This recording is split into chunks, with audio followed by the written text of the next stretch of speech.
ये खबर KR मंगलम university द्वारा प्रस्तुत की गई है। एक बच्चे की जिद और सैकड़ों यात्रियों की उड़ान 24 घंटे के लिए रुक गई। मामला इतना छोटा था कि शायद किसी घर में इसे कुछ मिनटों में सुलझा लिया जाता, लेकिन जगह थी विमान, और विमान भी उड़ान भरने के लिए तैयार था। सीट पर एक बच्चा बैठा था, लेकिन वो सीट बेल्ट लगाने को तैयार नहीं था।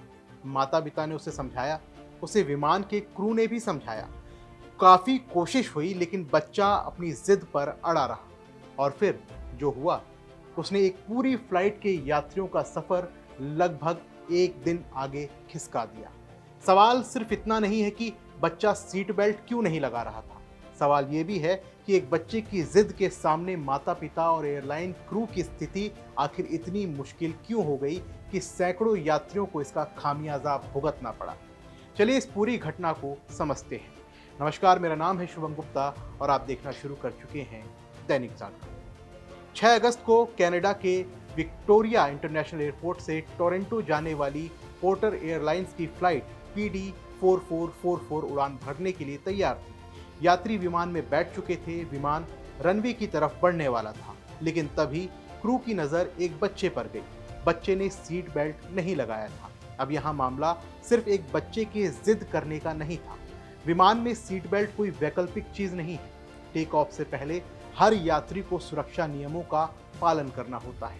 क्रू ने बच्चे को सीट बेल्ट लगाने के लिए मनाने की कोशिश की, उसके माता पिता ने भी कोशिश की, लेकिन बच्चा तैयार नहीं हुआ। यानी विमान के सामने एक ऐसी स्थिति थी जिसमें उड़ान भरना सुरक्षा नियमों के खिलाफ होता है।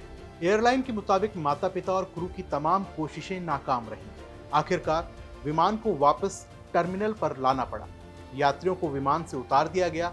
अब यहाँ एक और विकल्प था। एयरलाइन बच्चे और उसके माता पिता को फ्लाइट से उतारकर बाकी यात्रियों को लेकर आगे बढ़ सकती थी, लेकिन समस्या सिर्फ उन्हें विमान से उतारने तक सीमित नहीं थी। उन्हें और उनका सामान भी उतारना था, कागजी कार्रवाई करनी थी, और इसी पूरी प्रक्रिया में इतना वक्त निकल गया कि एक और बड़ी परेशानी सामने आ गई। विक्टोरिया एयरपोर्ट रात 12:30 पर बंद हो जाता है। यानी अब विमान के पास उड़ान भरने का वक्त ही नहीं बचा था, और इसका नतीजा ये हुआ कि पूरी फ्लाइट को अगले दिन के लिए रीशेड्यूल करना पड़ा। फ्लाइट 7 अगस्त की रात 10:49 के लिए दोबारा तय हुई। यानी जिस सफर को कुछ घंटों में पूरा होना था, उसके लिए यात्रियों को करीब 24 घंटे का इंतजार करना पड़ा। आखिरकार विमान अगले दिन टोरंटो पहुंचा, लेकिन तब तक यात्रियों की परेशानी सोशल मीडिया तक पहुंच चुकी थी, और यहां से शुरू हुई एक दूसरी बहस, सॉफ्ट पेरेंटिंग बनाम parental control. Social media users का एक बड़ा सवाल था कि अगर बच्चा सीट बेल्ट नहीं लगा रहा था तो माता पिता उसे मना क्यों नहीं पाए। रेडिट पर एक यूजर ने दावा किया कि माता पिता ने कहा कि सीट बेल्ट ना पहनना बच्चे का अधिकार है। हालांकि सोशल मीडिया पर किए गए ऐसे दावों की स्वतंत्र पुष्टि नहीं हुई है। वहीं एक्स पर कुछ लोगों ने माता पिता पर जुर्माना लगाने की भी बात कही। एक यूजर्स ने तो यहां तक कहा कि विमान को बच्चे और उसके माता पिता को उतारकर बाकी यात्रियों के साथ आगे बढ़ जाना चाहिए था। लेकिन यहाँ एक जरूरी बात समझना भी बेहद जरूरी है। विमान में सुरक्षा नियम किसी बहस का हिस्सा नहीं होते। अगर सीट बेल्ट लगाने का निर्देश दिया गया है और यात्री उसका पालन नहीं करता, तो क्रू के पास उड़ान रोकने के अलावा विकल्प सीमित हो सकते हैं। और यही वजह है कि एक बच्चे की जिद सिर्फ परिवार की परेशानी नहीं रही, उसका असर पूरी फ्लाइट के यात्रियों पर पड़ा।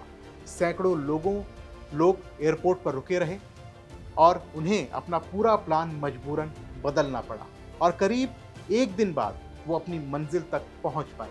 अब इस घटना का सबसे बड़ा सवाल यही है कि क्या एक बच्चे की जिद के आगे पूरी फ्लाइट को रोक देना सही था, या फिर एयरलाइन को बच्चे और उसके माता पिता को उतारकर बाकी यात्रियों को समय पर रवाना कर देना चाहिए था।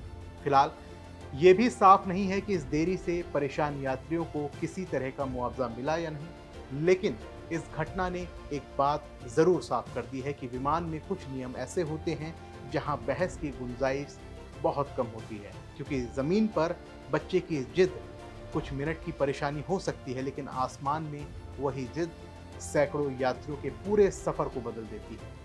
और आपका क्या मानना है इस पूरी घटना पर, हमें कमेंट बॉक्स में जरूर लिखें। फिलहाल के इस वीडियो में बस इतना ही। मिलते हैं अगली वीडियो में, तब तक के लिए जय हिंद।